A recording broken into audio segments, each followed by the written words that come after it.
ไปตอนเด็กๆเนาะเพื่อนใกล้เคียงเพิ่นแบบมานั่งเบิ่งนั่งหยังนะกับบางทื่อก็นั่งเบิ่งอันทั้งเขาไอ้แก้วยังกินขนมเนาะอาจสิมีแหละเด็กน้อยเพิ่นก็สินะโดยสบายดีบ่น้อยเนาะเพิ่นก็สิอยากนำแหละว่าซั่นเด็กน้อยบ้านนอกเฮาเนาะเฮาก็จะเป็นแบบอีดูสงสารเพิ่นพี่น้องเอ้ยทั้งอันเฮาก็สิได้ไปแจกให้เพิ่นเนาะหลังจากที่ตลาดซื้อของให้ผ้ากับห้องมันก็ตกคนไปลงทางใดน่ะเขาเฮือนผมเลยบ่ปอดเถอะพี่น้องเอ้ยมันอันตรายแล้วแบบนี้มันก็ตกไม้แหละฮู้มันก็คนเขาเฮือนพี่น้องเอ้ยมีต้นไม้โบกล้าเขาไปถ่ายพี่น้องเอ้ยคนเขาเฮือนเพิ่นเปียกๆหมดแล้วเนาะเธอบอกพอดเลยสบายดีอีกครั้งหนึ่งบ่ไหวงานนี่เป็นอะไรบาทนี่เปียกไว้อีกแล้วบ่พี่น้องเลยนี่เปียกหมดเลยเนาะจนน่ะในขึ้นมากกไม้กกหญ้าพี่น้องเลยขึ้นในกลางบ่อนอนน้ำเต็มเลยคือเก่าเนาะพี่น้องเลยนี่ห่อของที่ซื้อมาเมื่อเช้านี่เอ้าพี่น้องผ้ากับห้องมันวุ่นวันเนาะอันตรายแล้วนี่เที่ยงมานำฮะพี่น้องเลยหลังฝนตกไปเมื่อไรมันสิล่มเมื่อไรเซ่ไปเลยเนาะเอ้าไม่กระโยกเยกไปเลยเนาะหุ่นพี่น้องเลยหลังจากฝนตกกับพี่น้องมีบนอยู่เลยมีบนอยู่บนอาศัยเลยเนาะนี่พี่น้องเลยมาบอลหลักเขาจะได้แจกขนมให้เด็กๆคนนี่ยาน่ะหมักไผ่ฮะหมักไผ่ว่านี่มันบ่ใหม่ปากว่ากินฮะโอ้คือมากินนมเอาเบานมฉันแหละคนละสองก่อนเด้อเอาแต้มตุ๊กตาเนี่ย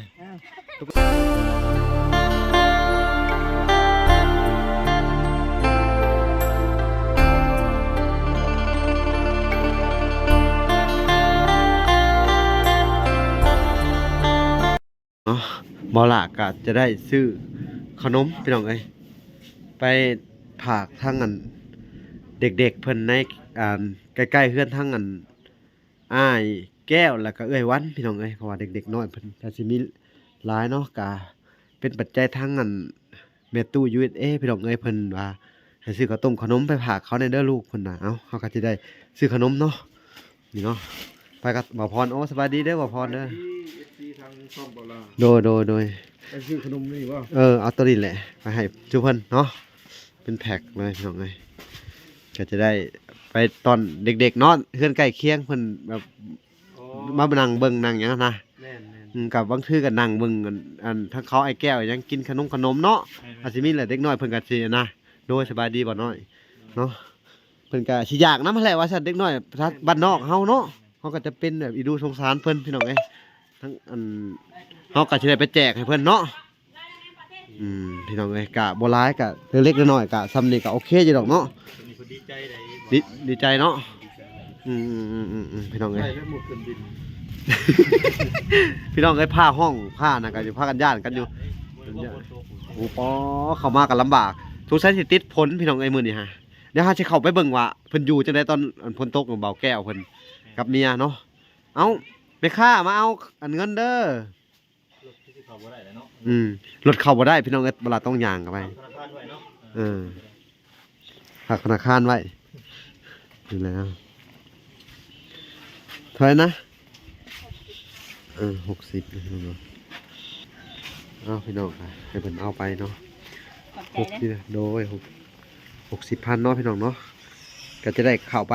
ให้ทั้งเพิ่นเลยเนาะโอเคเนาะบ่พอเนาะไปพากันเข้าไปเลยเนาะโดยโอเคเนาะเฮาสิย่างเบิ่งกันการไปเอามาทอนถือไว้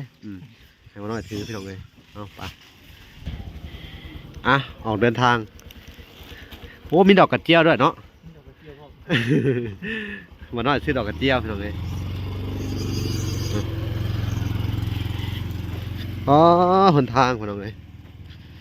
อันตรายสุดขุดแล้วเวลาสิย่างไปพี่น้องเอ้ยเนาะนี่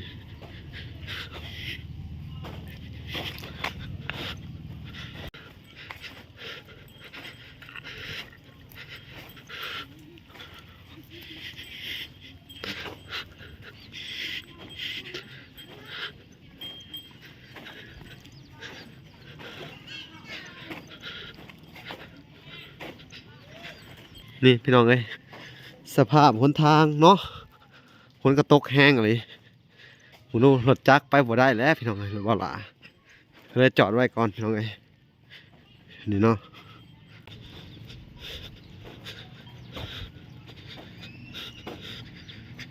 เท่าน้ำท่วมหนทางเลยนะปอดเถอะแย่เลยพี่น้องเอ้ยหนทางไป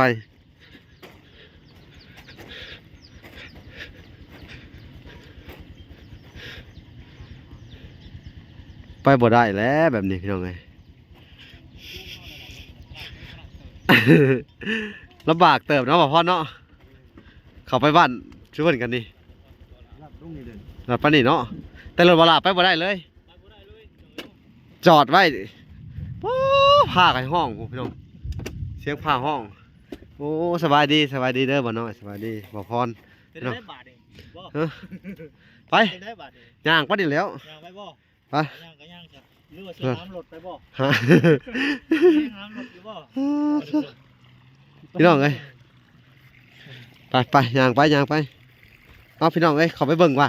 ตอนหลังฝนตกมันสิเป็นจังไดพี่น้องเอ้ยเนาะว่าทั้งอันเพิ่นสิอยู่กันจังไดหลังฝนตกแล้วนี่พี่น้องเอ้ยหุ่นถ้ารถน้อยๆรถอันนี้รถต่ำๆนี่ไปบ่ได้เลยรถจักรพี่น้องเอ้ยเปิดเปิงเลย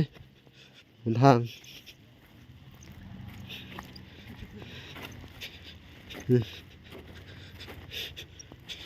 หนทางกับเปียกเปื้อนพี่น้องบ่พรกับเบาเนาะพี่น้องเอ้ยไปเบิ่งก่อนสิย้ายเพิ่นออกจากนี่แหละพี่น้องเอ้ยสงสัยจะได้ไปอยู่ข้างนอก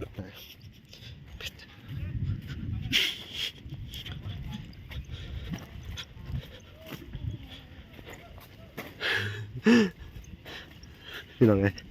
อันตรายปอโทษกระต๊อบเพิ่นสิอยู่ได้บ่พี่น้องซื้อข้าวของให้บักกะหลายนึงฝนตก2-3เทื่ออะไรพี่น้องเอ้ย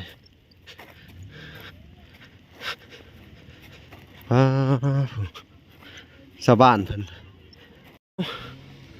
มาอีกแล้วบาทนี่อุ้ยเปียกสบายดีฝนตกแห้งอะไรหรอเนาะไปได้ป่ะพรลุยมาผมดูผู้พี่น้องหากับขนลง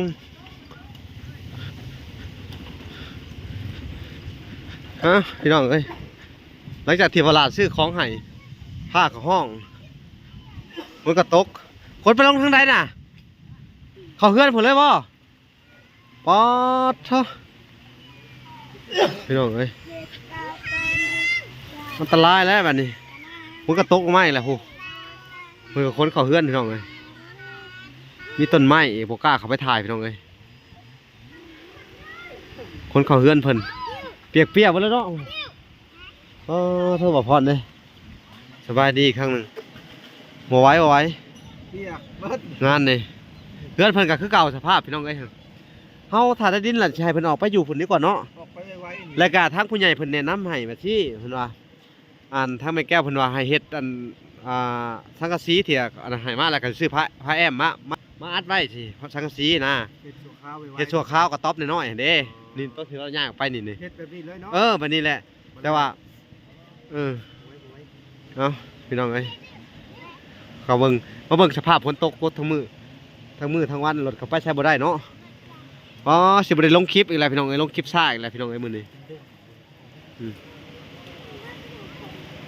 พี่น้องเอ้ยขนาดเฮือนหลังนี่เฮือนหลังใหญ่ยังเต็มเบิดน้ำในตารางเนาะมันสระแห้งอันนี้หรออ๋อไปเบิ่งก่อนพี่น้องไปเบิ่งก่อนอ๋ออันตรายโอ้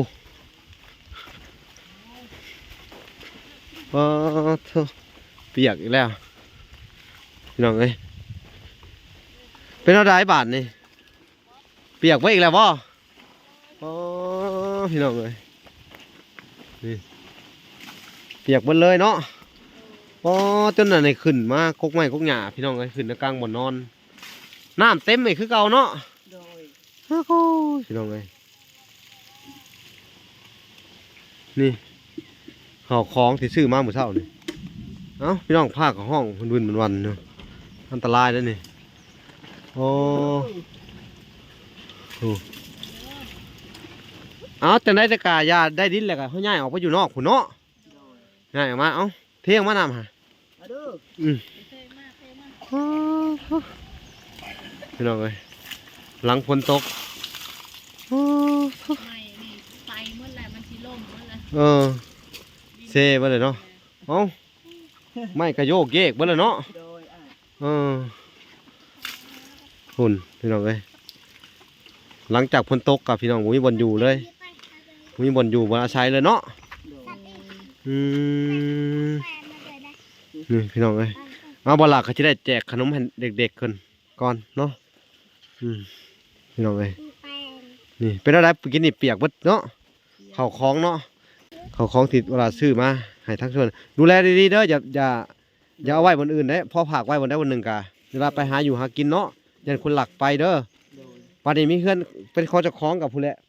ทั้งเมืองอีกซัมเมอร์เนาะทั้งผู้ใหญ่ของกันบ่าวพรได้ผากมาให้แล้วเนาะได้ผากมาแล้วในน้ำแล้วอ่ะชื่อดินเป็นอะไรยังไออยู่ไออย่างเดียวบ่ได้เป็นไข้ไออย่างเดียวเนาะคือบอกคืออยากกินไอกินหนองหันนะว่าจะพาไปกับเพื่อบ่ไปพี่น้องคุณเนาะเป็นได้ลูกอันสบายดีโอ้งามๆสบายดีอยากบ่ขนมไปหากินขนมแล้วสิซื้อมาให้อยู่นี่พี่น้องเอ้ยสิซื้อมาแจกเพื่อนอยากจะบ่จ้าบ่เลยฮะไปห้องหมู่มาเด้อจังหน่อยเด้อพี่น้องจะให้ทั้งไอ้แก้วผมเป็นคนแจกให้เด้อเนาะเมืองสภาพเพื่อนชานพี่น้องเอ้ยทั้งไอ้แก้วก็หลังจากฝนตกอันนี้เขาเอิ้นว่าผ้าหลังพ้นพี่น้องเอ้ยการสภาพจะเป็นแบบสี่พี่น้องเอ้ยโอ้ท่น่าสงสารแห้งเลยพี่น้องเอ้ยคลิปนี้เนาะวอนผู้ใหญ่ใจดีพี่น้องเอ้ยช่วยเหลือเฮือนชานเพิ่นเนี่ยพี่น้องเอ้ยเพิ่มเติมเนาะการในส่วนของดินกับผู้ใหญ่เพิ่นช่วยไปแล้วได้แล้วเนาะยังเหลือแต่เฮือนชานพี่น้องเอ้ยบาทนี่เสียจะได้กันต่อไปเนาะคอยติดตามตอนต่อไปเอาบ่แก้วเมื่อไหร่บ่เอาขนมมันนี่ผู้ไปอยู่ตารางผู้ย่านผ้าย่านพ้นเฮากับย่านนั่นอยู่ต้นไม้ใหญ่ป้าห้องกันมาไปตารางไปกินขนมพี่น้องอันนี้ก็เป็นเงินของแม่ตู้เด้อแม่ตู้จาก USA พี่น้องเอ้ยเนาะมันก็ได้ฝากไว้ให้ทั้งเวลาเพิ่นน่ะมีอันความจำเป็นแนวใดอ่ะกับพาสุเพิ่นไปบ่หรือว่ามีความจำเป็นแบบอันแนวใดกัดใช้รถลูกเพิ่นว่านะพี่น้องเอ้ยเฮาก็จะได้ให้เพิ่นอันแจกข้าวต้มขนมน้อง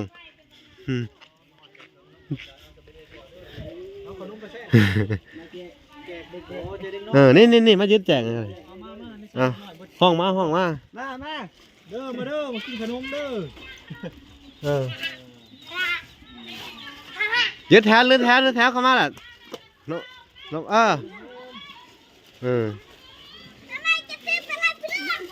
พี่น้องเลย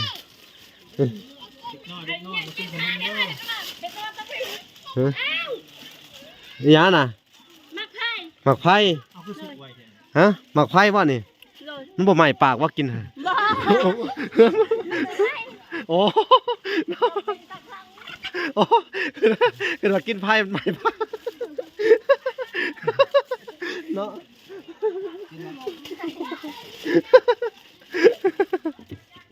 พี่น้องเอ้ย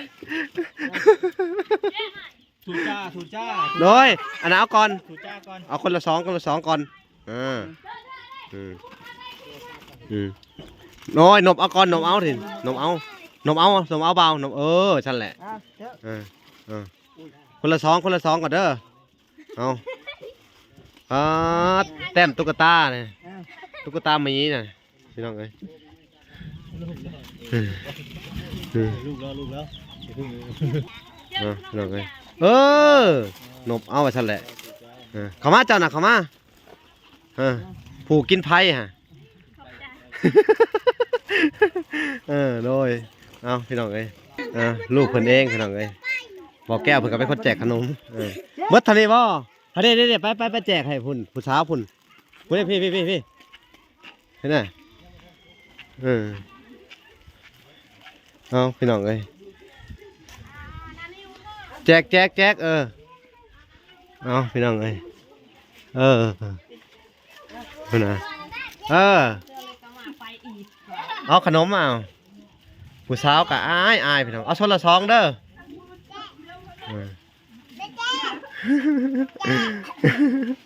พี่น้องเอ้ยพี่น้องเอ้ย อ้าว จะถ่ายทางบอกแก้วแจกต่อ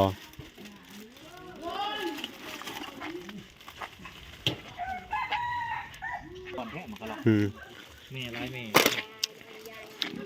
เอาไปย้ายผู้ใหญ่ทั้งผู้น้ำในผู้พี่น้องบอกแก้วเพิ่นก็ว่าแจก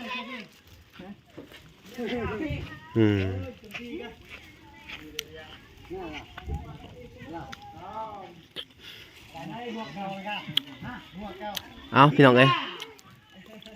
เพิ่นก็ได้แจกไปแล้วเลยเนาะกับผมมียังร้ายพี่น้องไอ้บันนี่เขาก็จะไปเบิ่งทางไอ้แก้วต่อเพิ่นก็ทางซ่านเพิ่นต่อโน่น อ้าวเอาไปหมด ขอบใจ เสือกเบิ่เลย พี่น้องเอ้ยพอโต มีแต่ข้ามอย่างเดียวทำแบบนี้นะ สภาพเบิ่งบ่ได้เลยพี่น้องเอ้ยทิปเข่างามอันนี้เขาเอิ้นว่าพาปิดเปิดนี่ดึงว่าสินี่ขักเนาะ บุตรบุใส่รีโมท แม่นกดออกแล้วโตโมเมนต์ที่เขาเอ้ย ห้องนั่นมัน พี่น้องเอ้ยนี่ กินแบบรู้ละ เป็นจังไดเอ้าถามความรู้สึกแน่ว่า หลังจากได้เข้าคลองเนี่ยนะ ดีใจ ดีใจแห้ง ดี บ่ ใจแฮง เคยคิดอยู่ว่าสิได้แบบนี้ บ่ได้เคยคิด เลยว่า หลังจากที่เฮาขอเนี่ยถามหน่อยหนึงเนาะ เดี๋ยว อันหลังจากที่ว่าเฮากลับมาจากประเทศไทยแล้วที่กลับแล้วเฮาสิเอาวางแผนไว้ว่าสิไปอยู่จังได๋แต่อีกท่านน่ะตอนที่เฮามาแรกๆมื้อแรกๆเลยเฮาไปอยู่น้ำไผ คิดว่าสิอยู่แบบใด ก็ชีปุ๊บกระต๊อบอยู่แบบนี้แหละ แล้วก็ค่อยๆหาของเครื่องใช้ว่าสิมาเนาะ โดย แต่ว่าอยู่ฮอดเดือนหนึงก็ยังบ่เห็นมีหยังเครื่องเสือส่งคือค่าคิงเนาะ อยู่เองกินเองก็ซ้ำเห็นนี่แหละ อืม บ่มีหยัง เดือน1 2เดือนจะกลับมาแต่พุ่นน่ะเนาะ โดย แล้วก็ส่งเสื้อค่าคิงเลยแม่นบ่ โดย เอ มันมี อ เครื่องเลยบอกมา บ่มีเครื่องหยังเลยนะว่าเนาะ มีแล้ว แต่ว่าส่วนร้านนี่ชาวบ้านเพิ่นให้เฮาอยู่บ่แถวไกลๆนี่ ก็เพิ่นให้ เขาเก็บให้อยู่ ให้ข้าวกินข้าวหยังนี่เนาะ โด โด ย ย แล้วก็เครื่องใช้นี่เนาะพวกอันนี้มันบ่นี่ พวกนี้ นี่แหละเสื้อเก่าเจ้าเอามาเบิ่งดูเสื้อตินะแม่นบ่แขนยาวหั่นเด้ที่ว่าเจ้าใส่ตัวเดียวนี่แหละเนาะ โดย นี่เฮ็ดว่าบ่น้อยตัวเดียวนี่แหละเพิ่นใช้ ผม อันนี้แต่ใช้มาแต่ไทยเพิ่นว่าตัวเดียวนี่ฮะ โดย โดย แม่ยังเขินนี่หงแดงลิบูฟูพี่น้องเอ้ยแม่นบ่หงแดงเนาะ โดย ลิบูฟูพี่น้องเอ้ยสงสัยแต่ก่อนอยู่ในเรือนจำน่ะเพิ่นเอาเสื้อตัวนี้ให้บ่ โดย เสื้อแฟนคลับหงแดงเพิ่นว่าพี่น้องเอ้ย อันนี้ก็สิได้คืนเขาและได้ของ ได้ของเองแหละคืนเข้าไปเด้อ ขึ้น ไปคืน ไปมองนอกมื้อนึงกิ เคียง ของ เออ เพิ่นหมด คืนเขาบัตรเด้อ โดย โค กระซามนั่นนะ โคกของเจ้าเด้อโคกเด้อ ของเอง อืม สิได้คืนของเพิ่น โดยจะได้คืนเนาะ โดย นี่พี่น้องเอ้ย มีเองแล้วก็ใช้ของเองนะ ปานนี้เนาะถ้วยบ่วงถ้วยหยังกะ คืนเจ้าหมด ตัวเล็กที่ว่ายืมเข้ามาก็คืนเขา โดย เขาให้คืนบ่หรือว่าแนวใด เขาบ่ให้คืนและเขาบอกว่าให้แต่ว่าก็คืนเจ้าใด อ๋อเขาไปยืมเนาะ โดย แม่น ถ้าเขาบ่เอาเราก็เอาคืนสำว่าเอา ว่าก็ไปคืน เอายับเข้ามาคุยกันนำกันไปเอาพวกนั้นก็คืนให้เขาถ้าเขาเจ้าบ่เอาเราก็เอาเอง โดยเนาะ คืนทุกสิ่งทุกอย่างนะว่าง่าย โดยสรุปแล้วแค่เฮายืมเขามาซื้อเนาะ ๆโดยนับแต่พวกผ้านี่ ผ้านี่นะ โด ให้ ย มันเข้าบัตรนี่เนาะ อ๋อพี่น้องเอ้ยสิได้คืนเขาไปแล้วซะเนาะ โดย เขาจะ เออ ไปหน้าแล้วเขาจะออกไปนอนมา เออเขาสิออกไปหน้าเลย เพิ่นก็ต้อง ก็เอาแบบซี่เนาะบ่ล่ะสิวางแผนให้พี่น้องเอ้ยกับมีในส่วนของทางอัน เงินที่เหลือใช้จ่ายอันในการซื้อของอันเครื่องของต่างๆนานาผมเขาก็จะได้ซื้อเป็นผ้าแถบมาให้เจ้าเนาะแล้วก็ให้อยู่ชั่วคราวก่อนแล้วก็สังกะสีในส่วนของที่เพิ่นเอาให้มาแม่นบ่เขาก็สิเฮ็ดเลยนะเฮ็ดหลังคากระต๊อบน้อยซำนี้ให้เจ้าอยู่ก่อนเนาะก็พออยู่กันแบบกันแดดกันฝนได้ก่อนเวลาฝนตกบ่แห้งปานใดก็อยู่ได้ถ้าฝนตกสิงแห้งแล้วลมเลยก็พากันออกไปรีบบนใดบนหนึ่งก็ได้เนาะ อันนี้ก็สงสารมีเฮือนมีซ่านพี่น้องเอ้ยสงสารนั่นมีเฮือนมีซ่านที่ว่าแบบเนี่ยนาทาวอนบ่ใหญ่ปานใดก็พอได้ให้เพิ่นเฮือนนี่ก็สิประมาณน่ะ6 คูณ 7อีหยังประมาณนี่แหละหรือว่าแนวใดพี่น้องเอ้ยแต่ว่าวางแผนคร่าวๆแต่ว่ายังบ่มีงบดอกพี่น้องเอ้ยเพิ่มเติมเข้ามาก็ได้ในส่วนผู้ใหญ่คนใดที่อยากซอยเอาบุญเอาทานพี่น้องเอ้ยหรือว่าอยากจะอุปถัมภ์เพิ่นคำสู้คนทุกข์ยากพี่น้องเอ้ยทั้งอันไอ้แก้วแล้วก็เอ้ยวันเนาะพี่น้องเอ้ยก็ยินดีเด้อยินดีพี่น้องเอ้ยเป็นบ่ล่ะแล้วก็ทีมงานยินดีเป็นสะพานบุญให้เนาะพี่น้องเนาะติดต่อทางใครก็ได้เนาะว่าจะเป็นทางอันบ่าวพรหรือว่าบ่าวน้อยบ่าวสัญญาบ่าวละพี่น้องเอ้ยก็ได้เนาะทักทายกันเข้ามาพี่น้องเอ้ยเนาะเพื่อความช่วยเหลือเนาะเพื่อให้เพิ่นมีชีวิตที่ดีขึ้นหน่อยนึงถึงแม้จะบ่อันรวยก็พอได้อันอยู่ได้กินเล็กๆน้อยๆพอได้อยู่อาศัยเนาะ แม่น เนาะให้แบบว่ามันเท่าถูกเบื้องต้นนะพี่น้องเนาะจังได้ก็เป็นกำลังใจให้เด้อเนาะคือมื้อนี้ก็คือเก่าพี่น้องเอ้ยสภาพเห็นฝนตกขึ้นมาหลัง อดทนไปก่อนได้เด้อ อดทนเอาเนาะ อดทไปก่อนเด้อ เนาะคือเก่าคือเดิมพี่น้องเอ้ยเพิ่มเติมก็มีอันหญ้าปรุงขึ้นมาพี่น้องเอ้ยเด้ เนาะไปเบิ่งกันเนาะให้ทุกคนเบิ่งพี่น้องเอ้ยโอ้ยเนาะปรุงขึ้นมานี่จักสิเฮ็ดจังไดอันนี้ก็เต้านมลูกเพิ่นพี่น้องเอ้ยนี่บักพริกแล้วก็ได้ครับพี่น้องเอ้ยไผบ่เจอกะคือสิบ่ฮู้เนาะสภาพแบบนี้เนาะอันนี้ชีวิตจริงนี่ยิ่งกว่าละครทุกเจ้านี่เนาะมันบ่ได้แม่นละครเนาะพี่น้อง ชีวิตจริงๆเนาะ โดย เอาสู่เด้ออันน่ะข้าวของน่ะเอาเก็บไว้เข้าถุงไว้ก่อนเนาะเอาแต่ตัวจะเป็นออกมาใส่ก่อนเด็กข้าวของอ่ะนะเฮาไปใส่ในบ่อน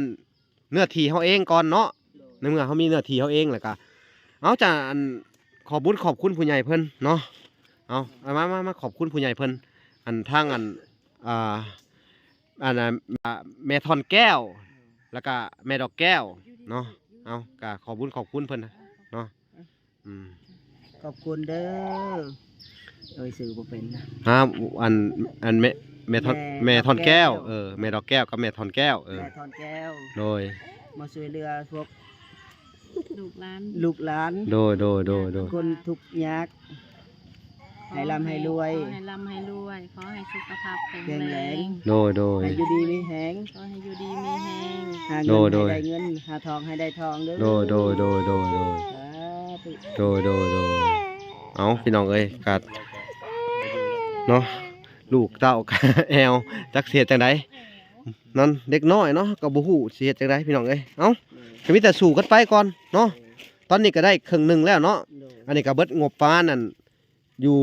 2 ล้านแล้วพี่น้องเอ้ยเนาะซื้อข้าวของให้เพิ่นนี่ก็ได้ ในส่วนของอันงบของอันแม่ทอนแก้วก็เบิดอยู่ล้าน4พี่น้องเอ้ยเนาะแล้วก็ในส่วนของอันไองบของแม่อัน